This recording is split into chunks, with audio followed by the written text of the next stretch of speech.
It's with a heavy heart I'm making this video because I don't know why we are like this.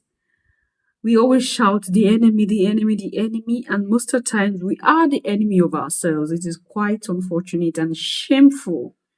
Okay, it is shameful, Your Majesties. A lot of you have come across this story for the past weeks. It was making its way on the internet, and I just felt like this is the best time I'm calm enough to have this discussion with you. How wicked we can be to ourselves. It is unfortunate. So there was this man who left America after 25 years. We remember the name Ifunanya might ring a bell. That's the daughter to this very man who left America after 25 years of hard labor, to become homeless and lonely in Nigeria. And how did it happen? I'm going to roll in some information from Ifunanya herself, so you listen to her, and some other people's thoughts about this whole situation. How wicked we can be. This is painful. That someone work his life out in a foreign land for 25 years, and after 25 years, he say, okay, I'm going to retire to the land of my birth. I'm going to retire to my inheritance, because this is what we advocate for. And that's why I said it didn't pain me that, I don't know, you might not understand. We are here every day trying to make, our diasporans, brothers and sisters know that there is no place like home. No matter what you do, the amount of money you make, remember to return back. I have been telling you here, come back, come back. And that's why this story is, I don't know, I'm becoming emotional because I don't know when we are going to love ourselves regardless. And be sincere. Be sincere. The reason why this got to me more is even because these are from his own direct family members. His brothers and sisters dealt with this man. This man became so sick. So sick that he cannot move.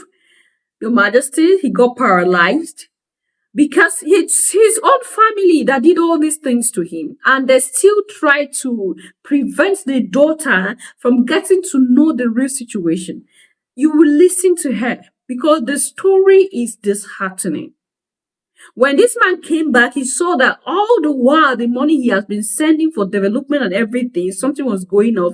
And his own pension money, the money that the United States government always send for his pension every month, they don't allow him to have access to this money. His real brothers and sisters directly, they suck from the same mother. They did this to this man. And we keep doing this to ourselves and keep shouting that somebody from another race is wicked to us when we are the cause of our problems. They do not allow him get to his pension. They do not allow his daughter get to communicate with him until the daughter decides to say, okay, no, something is going off. I have not spoken to my dad for a long time. She came back without letting her aunties and her uncle know that she was coming back. That was when she came and saw exactly the state that the father was in. What is the crime of this man? That he worked hard and decided to come back to his homeland and rest. The rest, the brothers and sisters refuse to give him this rest. And do you know the next painful thing? There are other blacks, Africans, who believe that there might be another reason. Oh, let's give the brother and sister a chance to air their view. This man cannot move. They tie this man in a room. They are eating his money.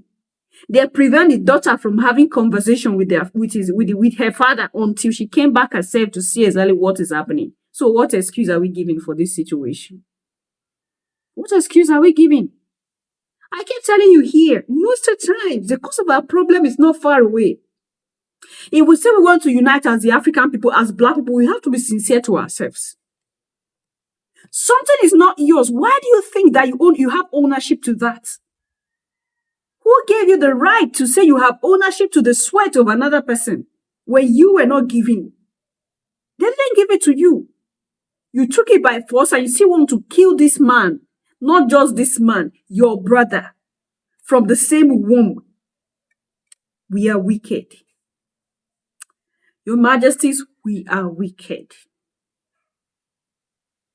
We can be wicked, and it is glaring in the way we behave with ourselves in society. It is quite unfortunate.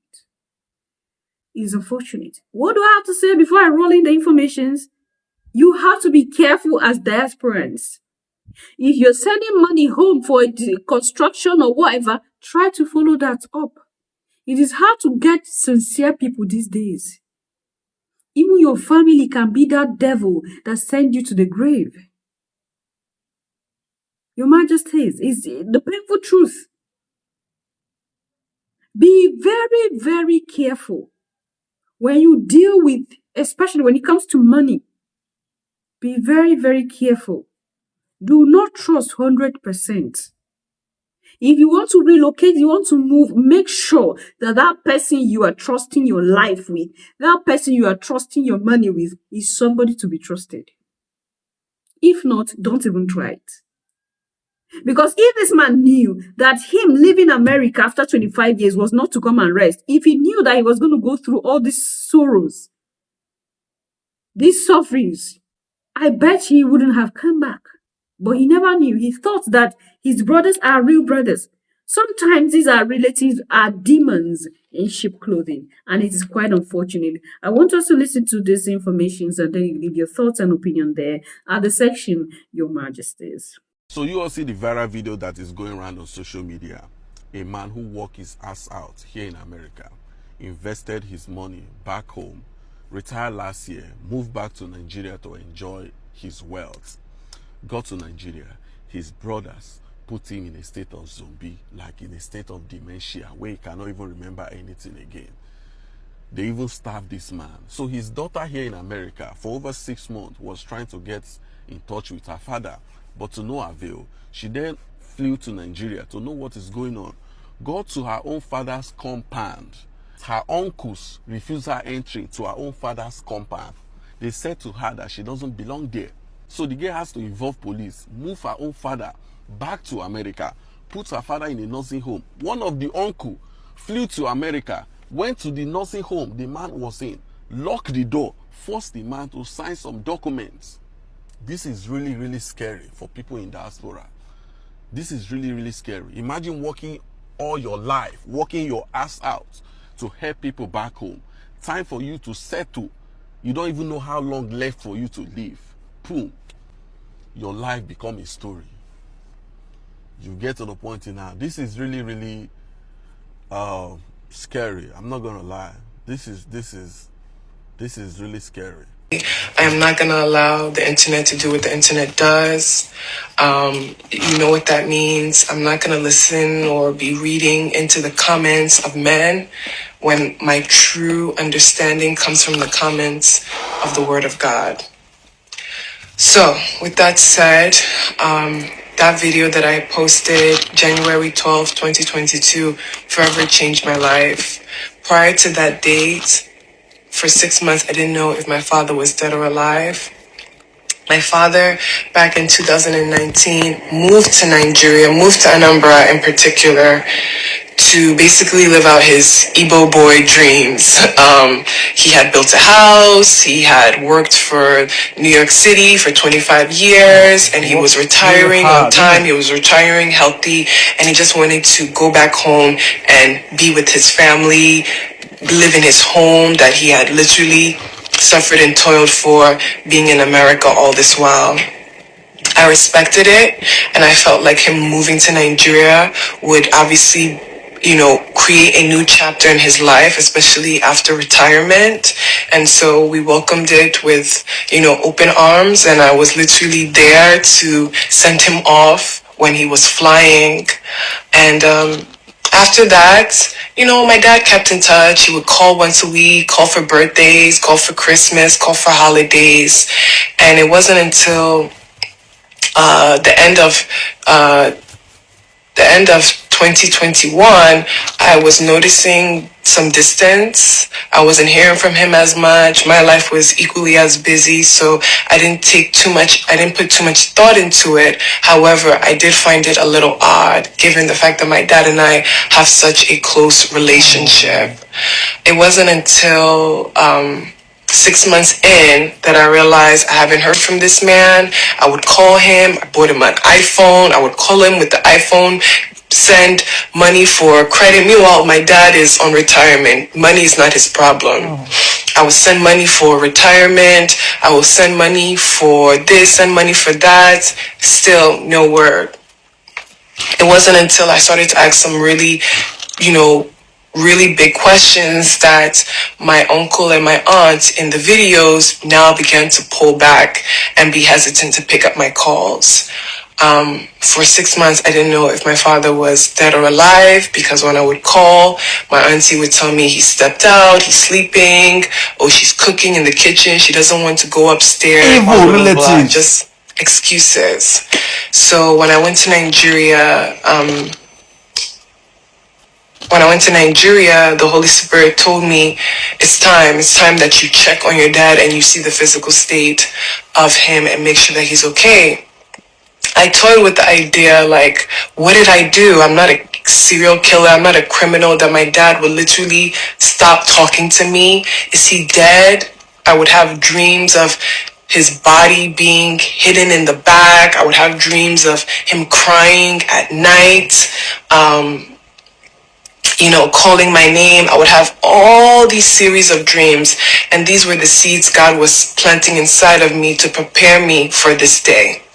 So with January 12, 2022, I fly from Lagos Airport to Anambra Airport, and I drive down to Enugu, which was maybe like a 15-20 minute drive. Good daughter. And what I saw, no Nigerian movie could prepare me for it. I saw a huge heap of sand blocking my father's gate. Just look at his which told house. me nobody can come in and nobody can come out. And clearly, because of this, barrier, it made it very hard for me to have access to the gate. So when I finally did climb the sand pit, my uncle and my auntie saw me and began saying, "How dare you? I'm gonna kill you. You're a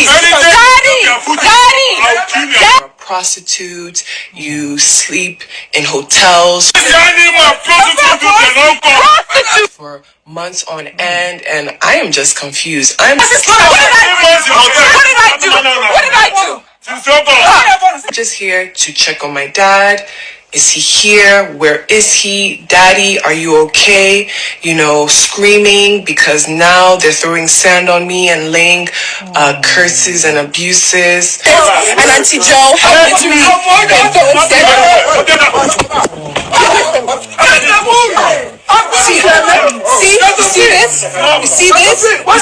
You see this evil?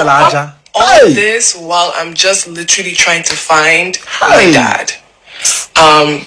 And the testimony and the story is gonna then follow exactly what had been happening since then.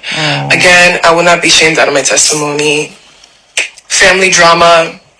You know how many family dramas are in the Bible, and yet God has exposed those family dramas to give light to His grace, His glory, His honor. So I don't see any problem with me sharing my family story, especially when I know that family story